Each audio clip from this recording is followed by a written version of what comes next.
over payroll. They love that. Their predecessors loved that.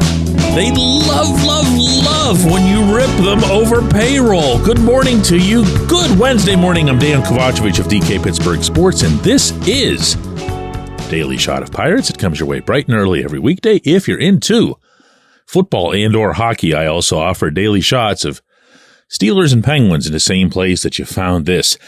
The episode that I recorded yesterday about the the abject, outright lack of international signings and successes from Latin America specifically seemed to light quite the fuse with all kinds of feedback. Most of it, if I'm characterizing it fairly, was surprised. Most of it was, wow, we had no idea. I mean, there was some idea. When you see that, for a few years, there was a Starling Marte, there was a Gregory Polanco, certainly in his early years, that had everyone excited. And then, if you're paying close attention, even when the Latin American players have arrived in recent years, meaning to Pittsburgh, they've been players who were acquired from other teams' systems. They've been O'Neal Cruz, Liover Peguero, Andy Rodriguez. But here's the thing. This isn't exactly something the organization's going to trumpet. The organization's going to find a way, in fact, to talk about anything else, including payroll. Maybe especially payroll, because it does a better job of obfuscating the ugliest of all truths regarding this operation.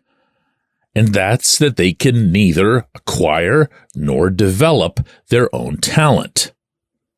I don't have to share a stance with you here. I don't have to come up with some kind of hot take on this. It's right there. It doesn't need my help. It doesn't need your help.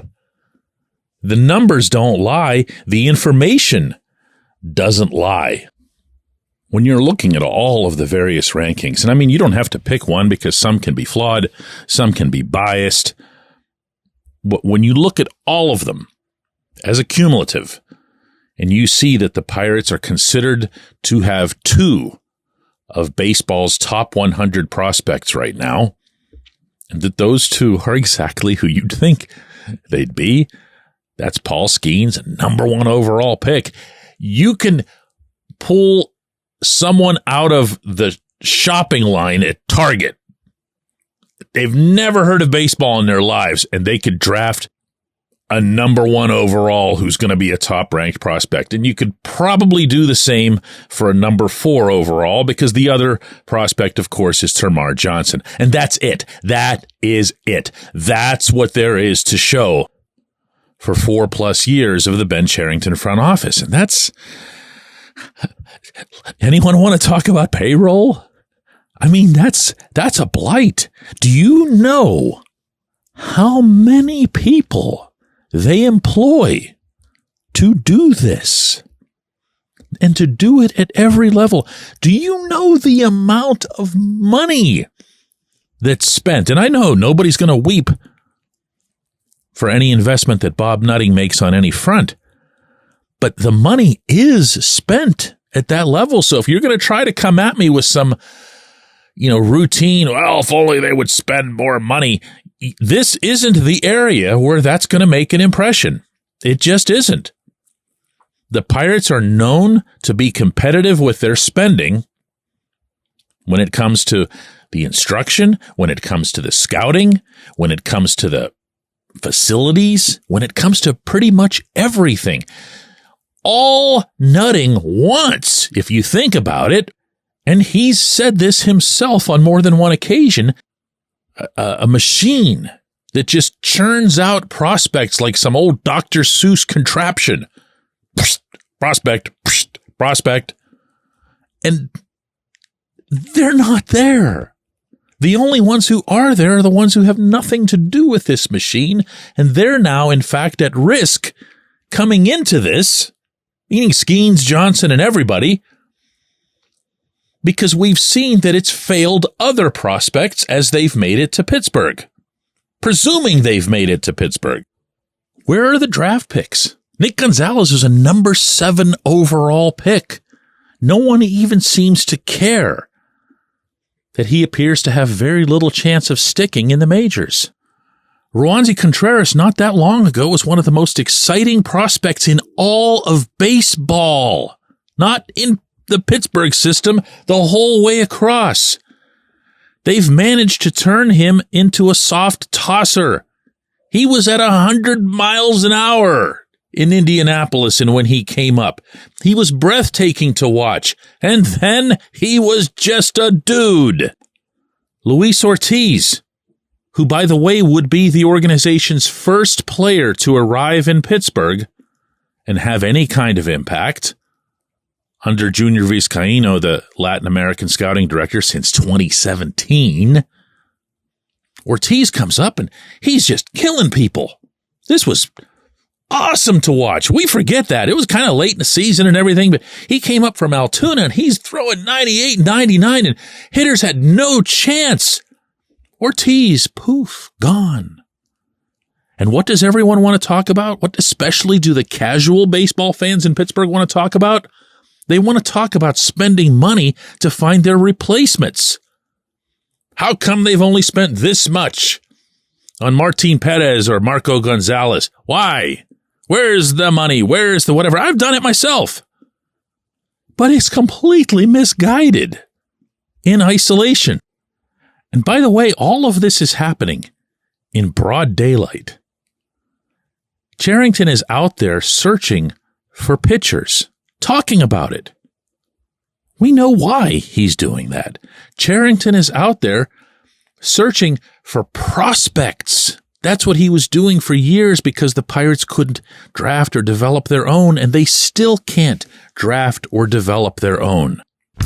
Guys, I got to tell you, unless you're going to expect that the Pirates are going to spend, $200 million, $250 million at any point in our lifetimes, there's not a workaround for this. When we come back, J1Q. This portion of Daily Shot of Pirates is brought to you by our friends at North Shore Tavern. That's directly across Federal Street from PNC Park. It's home of Steak on a Stone, an eating experience, underscoring the word experience. The steak is brought to you partially cooked on an 800-degree stone, and you do the rest.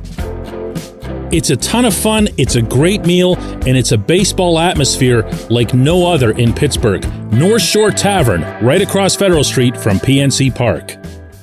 Your front door, your car, your bike, your computer, your gun. Safety is a habit. Every day you lock and secure your home and everything you want to keep safe. Gun safety and responsible storage are no different and the best way to help prevent accidents, misuse, and theft. If you have a firearm, own it, respect it, and secure it. Visit ProjectChildSafe.org. Brought to you by the National Shooting Sports Foundation and the Bureau of Justice Assistance.